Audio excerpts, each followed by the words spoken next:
भगिनींनो, आज अण्णासाहेब पाटील आर्थिक विकास महामंडळाच्या एका दौऱ्याच्या निमित्ताने मी या ठिकाणी आलो. त्या दौऱ्याच्या माध्यमातून मराठा समाजाला व्यवसायाच्या माध्यमातून बँकेमधून कर्ज आणि कर्जाचं जे व्याज आहे हे व्याज महाराष्ट्र शासन अण्णासाहेब पाटील आर्थिक विकास महामंडळ देईल असा निर्णय त्यावेळचे तत्कालीन मुख्यमंत्री आदरणीय देवेंद्र फडणवीस साहेबांनी घेतला. आज महाराष्ट्रामध्ये आम्ही 1,80,000 पेक्षा जास्त लाभार्थी करण्यामध्ये यशस्वी झालो. त्याचबरोबर आपल्या जिल्ह्यामध्ये 18,000 मराठा उद्योजक त्या ठिकाणी झालेले आहेत. अशा परिस्थितीमध्ये काही दिवसापासून सातत्याने जिल्ह्यातल्या महामंडळाच्या लाभार्थ्यांच्या तक्रारी येत होत्या आणि या तक्रारी इतक्या गंभीर होत्या की नवीन व्यवस्थापकीय संचालक MDंनी हेकेखोरपणे काही निर्णय घेतले. महामंडळ म्हटलं तर अधिकारी MD असतील, चेअरमनमध्ये संवाद असून त्या ठिकाणी प्रशासकीय अधिकाऱ्यांशी पण चर्चा व्यवस्थित होणं गरजेचं आहे. परंतु MDंनी कुठल्याही प्रकारे विश्वासात न घेता मराठा समाजाच्या लाभार्थ्यांच्या विरोधात निर्णय घेतले. आता या निर्णयामध्ये असा एक निर्णय झाला की 2024च्या अगोदरचे प्रमाणपत्र अचानकपणे रद्द केले, 2025चे प्रमाणपत्र अचानकपणे रद्द केले.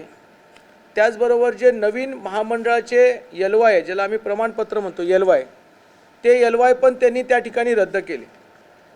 आता LY मध्ये जी नवीन अटी शर्ती आहेत त्या अटी शर्ती जर आपण पाहिली तर त्या अटी शर्तीमुळे त्या ठिकाणी सामान्य मराठा समाजाला प्रमाणपत्रच मिळत नाही. काल धाराशिव असू, बीड असू, जालना असू, छत्रपती संभाजीनगरमध्ये असे लाभार्थी मिळाले की त्या लाभार्थ्यांना 6 वेळेला त्यांना प्रमाणपत्र रिजेक्ट करण्यात आले. प्रत्येक वेळेला काही त्रुटी. एक गंभीर प्रमाणपत्रामध्ये, नवीन प्रमाणपत्रामध्ये मागणी काय आहे, जर 15 लाखापर्यंतचं कर्ज हवं असेल तर कमीत कमी 5 लाख ते 6 लाखाचं तुमचं वार्षिक उत्पन्न दाखवा.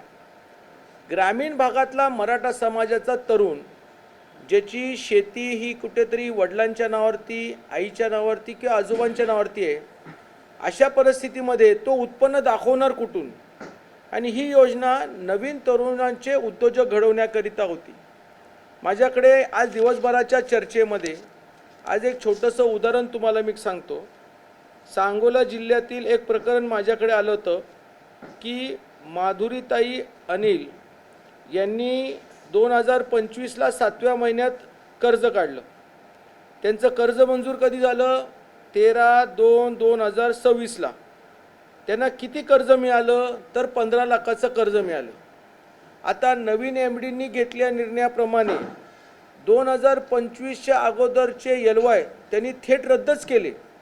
अहो, 3ऱ्या महिन्यामध्ये त्याचं कर्ज मंजूर झालं आणि ज्या वेळेला तो कागदपत्र अपलोड करायला गेला त्यावेळेला त्याला सांगण्यात आलं की तुझं LYच रद्द केला.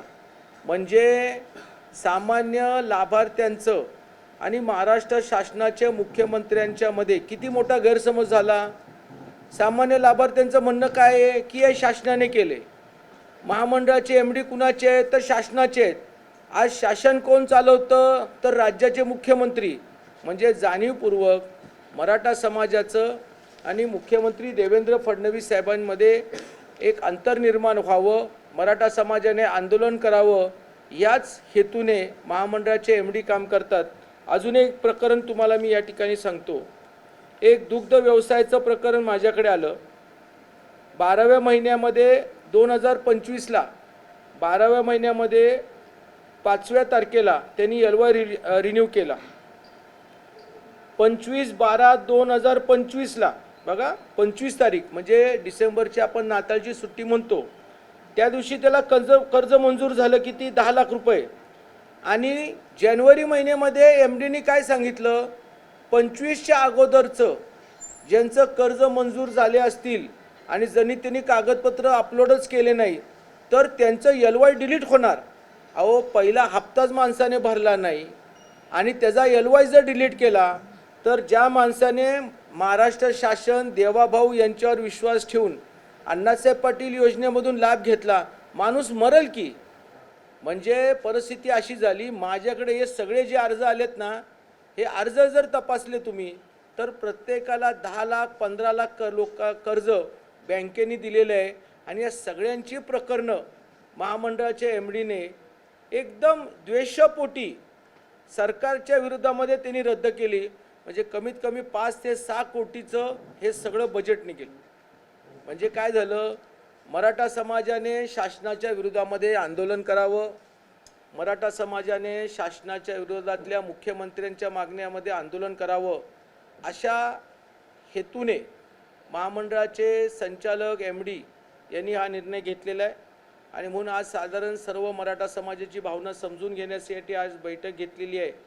आणि या बैठकीच्या माध्यमातून उद्या आता आम्ही विखे पाटील यांनी विशेष उपसमितीची बैठक घेतली आहे. मी 5ही जिल्ह्यातले जे माझ्याकडे लोकांचे अर्ज ते गट्टे घेऊन जाणार आहे आणि त्यांना दाखवणार आहे की म्हटलं मराठा समाजातून जन्मलेला हा अधिकारी मराठा समाजाच्या जीवावर जर उठला असेल तर मग ह्याला शासन म्हणून आपण काय कारवाई करणार आहात, आणि जर शासनाची प्रतिमा खराब होणार असेल तर या एमडीवरती काय कारवाई करणार आहात, आणि याची चौकशी कोणी करणार आहे का नाही, की एमडीला कोणी अधिकार दिला प्रमाणपत्र रद्द करण्याचा. या सगळ्या विषयावरती आज मी या जिल्ह्यामध्ये बैठक घेतलेली आहे. एमडीचं नाव विजयसिंह देशमुख आहे. हे म्हणजे सातारा जिल्ह्यातले मान खटावचे आहेत. ज्या ज्या वेळेला एमडीनी स्वतःहून मराठा द्वेषी निर्णय घेतलेले आहे त्यावेळेला मी लेखी पत्र दिलेलं आहे आणि म्हटलं तुमच्या या निर्णयामुळे मराठा समाजाचं नुकसान होणार, आणि ज्या मुख्यमंत्र्यांनी सदैव मराठा समाजाच्या वेगवेगळ्या विषयावरती पाठबळ दिले अशा मुख्यमंत्र्यांचं नाव खराब होणार. एकनाथ शिंदे उपमुख्यमंत्री, त्यांचं नाव खराब होणार. उपमुख्यमंत्री सुनित्राताई वहिनी म्हणजे पवार यांचं नाव खराब होणार. म्हणजे शासनाचं नाव मराठा समाजामध्ये खराब होणार आहे. परंतु या अधिकाऱ्याला कुठल्याही प्रकारे भान न ठेवता, कुठल्याही प्रकारे माझं न ऐकता त्यांनी अंमलबजावणी केली, हे दुर्भाग्य.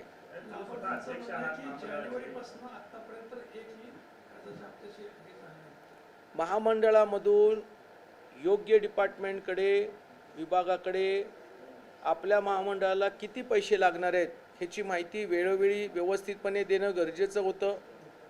एमडींनी जाणीवपूर्वक नक्कीच पत्रावळी दिली, परंतु त्याचा पाठपुरावा केला नाही. शासनाला असं काहीतरी भासवलं की जेणेकरून आम्हाला योग्य निधी न मिळाल्यामुळे महामंडळाच्या लाभार्थ्यांना व्याज परतावा देण्याकरिता सरकारमधून शासनाकडनं आम्हाला पैसेच मिळाले नाही. परिस्थिती गंभीर आहे. काल 2-3 दिवसाच्या या सगळ्या आंदोलनामुळे आमदार अभिमन्यू पवारांचा फोन आला. त्यांनी संबंधित विभागाच्या अधिकारी मुख्यमंत्र्यांशी सविस्तर चर्चा करून अधिकचा निधी आणि अधिकाऱ्यांच्यामुळे शासनाची होणारी प्रतिमा डागलण्याचं काम कारवाई करण्यात येईल असं मला विश्वास आहे.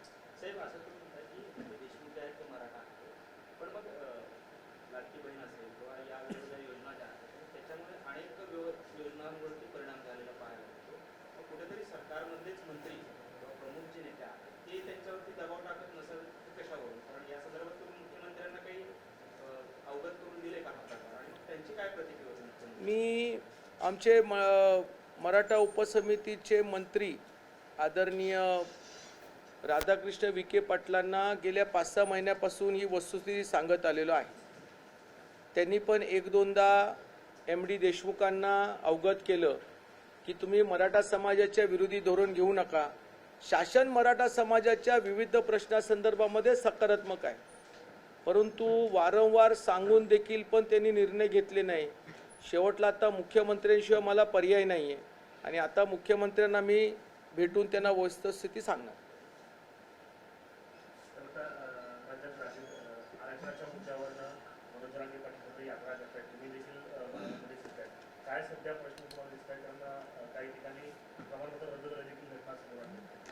प्रमाणपत्र रद्दाचा जो विषय आहे या संदर्भामध्ये निवडणुकीच्या निमित्ताने ज्यांनी व्हॅलिडिटी करायला अधिकारी उमेदवार गेले त्यांच्या व्हॅलिडिटीमध्ये काही त्रुटी निर्माण झाल्या आणि म्हणून त्यांची व्हॅलिडिटी झाली नाही आणि म्हणून त्यांनी निवडून आल्यानंतरही त्यांचं ते पद किंवा ते रिझर्वेशन रद्द झालेलं आहे. परंतु मला पूर्णपणे विश्वास आहे की ज्या मराठा समाजाच्या तरुणांनी योग्य कागदपत्रे दिलेली असतील, काही जातीचे पुरावे दिले असतील त्यांच्या आजोबांच्या नोंदीच्या, तर त्या पुराव्याच्या आधारावरती त्यांना जे सर्टिफिकेट दिले ते सर्टिफिकेट योग्यच ठरेल, व्हॅलिडीच ठरेल. आता ज्यांनी निवडणुकीच्या नावाखाली काहीतरी कागदपत्रामध्ये खाडाखोड केली असेल तर ते अडचण होऊ शकते. तो मुद्दा नाही की जे कोणी लाभार्थी जसं मनोज जरांगे पाटील सांगितल्याप्रमाणे त्यांनी कुणबीचे दाखले काढले, तर कुणबीच्या दाखल्यांचा जात पडताळणी होत नाही आणि त्याला अधिकारी सहकार्य करत नाही असं शेकडो तक्रारी गेली. त्याबद्दल आपलं काय म्हणणं आहे? नाही, असं काही असेल तर मला वाटतं विखे पाटील साहेब हे वारंवार जरांगे पाटील साहेबांशी भेटत असतात, बोलत असतात. त्याच्यामुळे त्यांच्या ह्या ज्या तक्रारी आहेत जेन्युइन आहेत. विखे पाटील साहेब मंत्री महोदय यामध्ये लक्ष घालतील. ज्या जिल्ह्यामध्ये जर व्हेरिफिकेशन वेळेवर होत नसतील तर त्या जिल्ह्यातल्या अधिकाऱ्यांना योग्य ती समज त्या ठिकाणी ते देतील. साहेब, कुठेतरी आपण या महामंडळावर गेले अनेक वर्षांपासून काम करताय आणि कुठेतरी मराठा उद्योजक वाढवण्याचं काम गावागावातले वाढवण्याचं काम करताय. त्यामुळेच कुठेतरी तुमच्या अध्यक्षपदाला बाधा यावी किंवा तुमचं कुठेतरी तुमची नकारात्मक प्रतिमा तयार व्हावी असं काही सरकारमधल्या मंडळींचा घाट आहे का? कारण आपण पाहतो की मराठा विरुद्ध ओबीसी, मराठा विरुद्ध इतर असे काही घटक सातत्याने काम करताना पाहायला मिळते. अशातला काही हा प्रकार वाटतो का आपल्याला आणि तुमची भूमिका तुमची काय असणार जर काय? मंडळाचे मंत्री वेगवेगळ्या व्यासपीठावरती महामंडळाला जास्त निधी देतो अशा प्रकारे वक्तव्य या ठिकाणी झालेलं आहे. परळीमध्ये झालेलं आहे बऱ्याच ठिकाणी. आणि म्हणून असे काही मंत्र्यांनीच देशमुखांना हाताशी धरून काही अटी शर्ती निर्माण करण्याचा प्रयत्न केला आहे का? मुख्यमंत्री याच्यामध्ये व्यवस्थितपणे तपासतील. कारण मुख्यमंत्री स्वतः सर्व जाती धर्माला घेऊन हे राज्य चालवतात. परंतु काही आमचे मंत्रीच आमच्याशी द्वेष वागतात. आणि माझ्या कामाच्याबद्दल तर स्पष्ट आहे की एवढे 4-5 वर्षामध्ये आम्ही कुठल्याच महामंडळामध्ये जबाबदारीमध्ये भ्रष्टाचार केलेले नाही. आणि त्याच्यामुळे मला कसा त्रास होईल याच्यासाठी प्रयत्न करत असतील. पण त्यांना बेस्ट ऑफ लक. माझा नेता माझ्या खंबीर आहे. माझी भावना मराठा समाजाशी एकदम कटिबद्ध आहे. त्याच्यामुळे मला काही अडचणी येत नाहीत. दादा तुम्हाशी मराठा संघटनेचे प्रतिनिधी पण आहेत, पण त्यांनी कोण प्रतिबद्ध नाही, त्यांना काय समाजातील कुठल्या गोष्टीचं प्रकर्षण जाणवलं नाही, आपले बरेचसे लोकांनी मुद्दे मांडले. आमचे रवीजी मोहिते होते, आनंद जाधव होते, किरण होते, त्याचबरोबर आमचे गायकवाड होते, अर्जुनराव चव्हाण होते. या सगळ्यांचा रोष काय होता की बँक जे आम्हाला कर्ज देते आणि हे कर्जाचं व्याजाचा दर शासन परत व्याज परताना देण्यापेक्षा जास्त आहे. पहिला मुद्दा. दुसरा एक अशी अडचण होती की मॉर्गेज मोठ्या प्रमाणामध्ये घेतलं जातं, जे कोऑपरेटिव्ह बँकेचा तो नियमच आहे.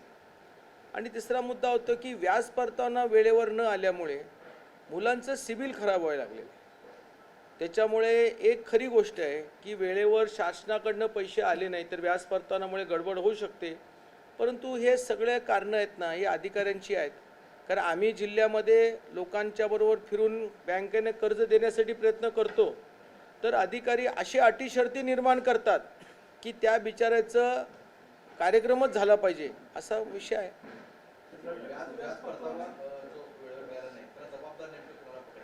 बघा काय असतं, शासनामध्ये एखादा बजेटमध्ये निधी निश्चित झाली आणि त्याच्यात काय सगळा निधी कधीच मिळत असतो. म्हणजे उदाहरणार्थ 1000 कोटी जर मंजूर झाले तर 1000 कोटी लगेच देत नाहीत. ते पहिले 200 कोटी देतात. मग त्या 200 कोटीमधून 150 कोटी खर्च करतो, 50 कोटी रिझर्व करतो आणि 150 कोटी खर्च झाल्यानंतर परत नवीन मागणी अधिकारी करत असतो. आता हे जर मागणी वेळेवर झाली नसेल तर शासनाला काय एकच महामंडळ नाही ना. त्याच्यामुळे व्यवस्थित मागणी झाली पाहिजे, त्याचा पाठपुरावाही झाला पाहिजे. आणि ही योजना नवीन आहे. शासनामध्ये प्रत्येक महामंडळाला बजेट आहे. आमचं महामंडळाला बजेट नसल्यामुळे ही अडचण आलेली आहे. परंतु आत्ताच्या परिस्थितीमध्ये सरकार ह्यामध्ये काहीतरी चांगला तोडगा काढेल. मला तर अपेक्षित आहे, आता उद्या मी मुख्यमंत्र्यांना भेटणार आहे, जे स्वतः या डिपार्टमेंटचे मंत्री पण आहेत, अर्थ खात्याचे. आणि आम्हाला जे पैसे मिळणार आहे त्याच्यातली तुर्तास 400-500 कोटी तरी पुढच्या आठवडा 15 दिवसामध्ये जर मिळाले तर पहिल्या टप्प्यामध्ये आम्ही महामंडळाच्या लाभार्थ्यांना ते देऊ. पहिला मुद्दा. जे 2024 आणि 25चे एलवायचा विषय आहे, या एलवायचा विषयी MDने स्वतः श्वेतपत्रिका काढून घेतलेला निर्णय जर बदलला नाही तर मग ते कारवाई करावी लागेल आणि त्यांनाही व्याज परतावा द्यावाच लागणार आहे. कारण त्यांनी महामंडळाचा आधार धरून या योजनेचा लाभ घेतलेला आहे आणि त्यांना योजनेपासून आपण अलिप्त सोडू शकत नाही.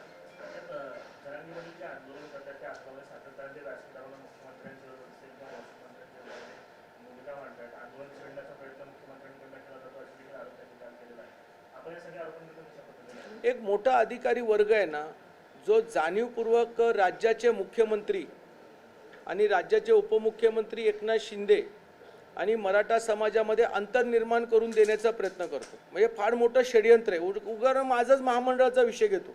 आता जात प्रमाणपत्राचा विषय मला एवढं गांभीर्य माहीत नाही, कारण ते कुठल्या जिल्ह्यात तालुक्यात झाले मला याची कल्पना नाही. परंतु महामंडळाचंच उदाहरण घेतलं तर ज्या अटी शर्ती निर्माण केलेल्या आहेत हे काही शासनाने त्याला सांगितलं नाही. मग त्यानं स्वतःचं डोकं चालवलं. बरं, मी चेअरमन म्हणून लेखी पत्र दिल्यानंतरही त्यांनी काहीच दखल घेतली नाही. म्हणजे काय आहे की मुख्यमंत्र्यांच्या विरोधामध्ये मराठा समाज आंदोलन करावं, त्याच्या विरोधामध्ये बोलावं असा प्रयत्न काही अधिकारी वर्ग करतात. राज्याच्या प्रमुखांनी या अधिकारी वर्गांकडनं योग्य समज दिली पाहिजे की तुम्ही बजेटमध्ये तरतुदी करता, चांगल्या योजना आणता आणि जाणीवपूर्वक अधिकारी वाईट वागत असेल तर मग वाईट अधिकाऱ्यांच्या वरती योग्य ते शासन आणि खूप चांगली पोस्टिंग त्यांना दिली पाहिजे, जेणेकरून त्यांच्या लक्षात येईल की त्यांनी काय चूक केली. बघा, 100% माझ्या प्रकरणात तर सरकारचा काही दोष मलाच दिसत नाही. कारण शासनाकडनं कुठे अटी शर्ती अशा निर्माण करून लाभार्थी कमी करावे असं कुठल्याच प्रकारे सांगण्यात आलेलं आहे. ह्यानं खोडसाळपणाने स्वतःच काहीतरी केले.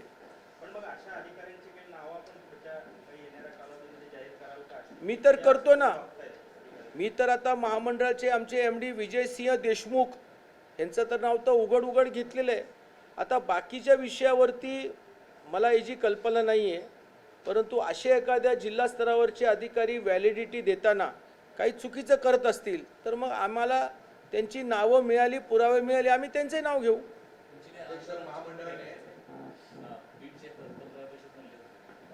नाही, आम्ही आता उद्या मंत्री महोदय विखे पाटील साहेबांना सविस्तर गट्टे घेऊन गेले. जवळजवळ 2000 गट्टे माझ्याकडे आलेत.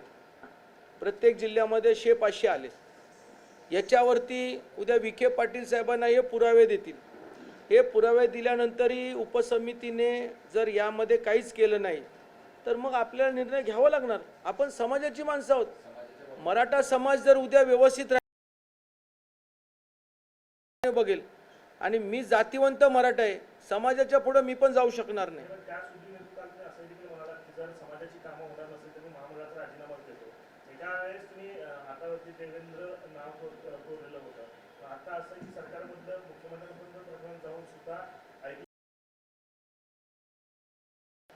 वातावरणामध्ये अभिमन्यू पवार आमदार यांनी मुख्यमंत्र्यांच्या बऱ्याचशा विषय कानावर घातलेला आहे. मला अपेक्षित आहे जे माझे मुद्दे आहेत ते मुख्यमंत्री माझं व्यवस्थितपणे ऐकून घेतील. माझंच नाही तर प्रत्येक जिल्ह्यातल्या आमदार आणि तालुक्यातल्या आमदारांनी मुख्यमंत्र्यांना हे कळवलेलं आहे की किती समाजामध्ये आपल्या नावाची प्रतिमा खराब होते. त्यामुळे मुख्यमंत्री कारवाई करतील हे मला पूर्णपणे विश्वास आहे.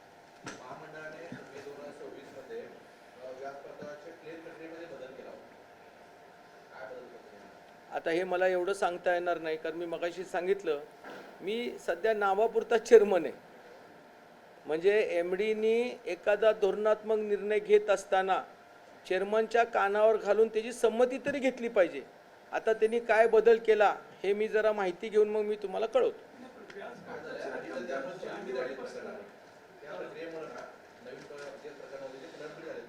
काय अतिहुशार अधिकारी आल्यामुळं मूळ समाजाचं नुकसान होतं. म्हणजे जास्त शिक्षण असल्यामुळं काय होतं, एवढा ग्रामीण भागातला मराठा समाज शेतकऱ्यांचा मुलगा शिकला असता तर आम्हाला काय बँकेमधून कर्ज घ्यायची गरज लागली असती का?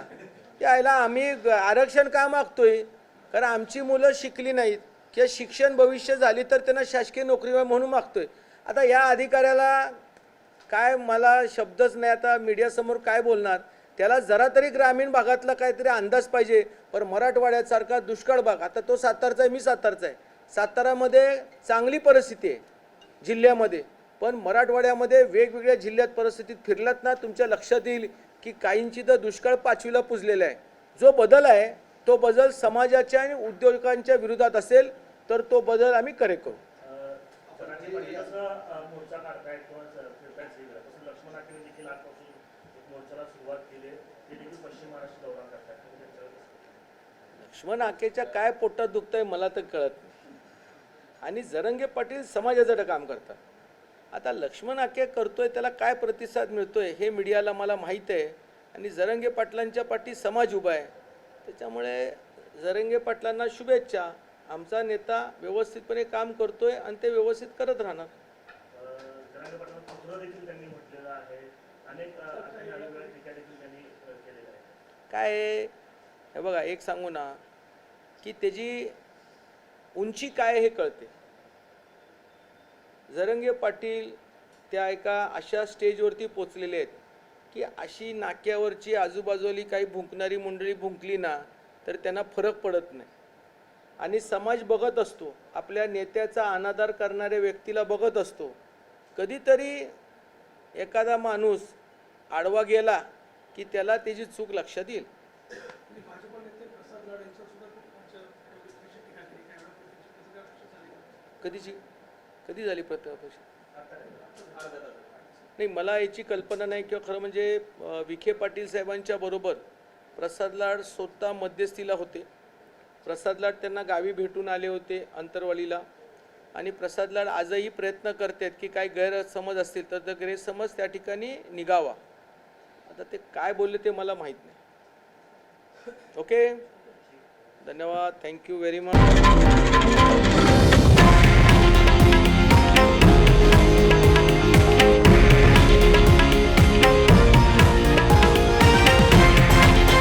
हे आहे देशातील नंबर 1 न्यूज नेटवर्क आणि आपण पाहत आहात TV9 मराठी, एकमेव.